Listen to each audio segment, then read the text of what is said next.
Царская тропа.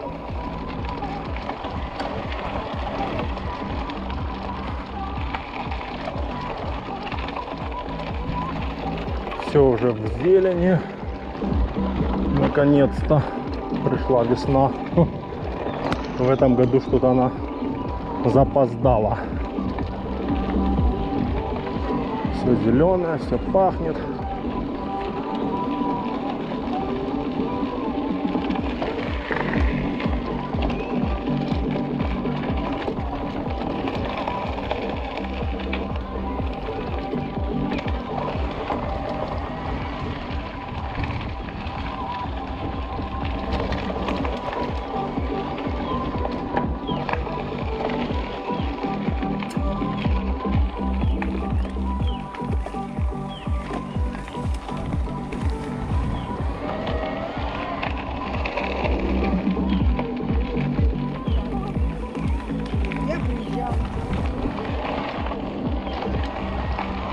Вот такая красотища на Царской тропе.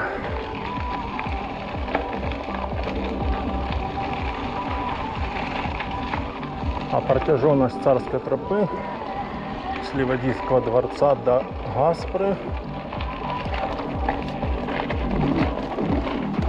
7 километров.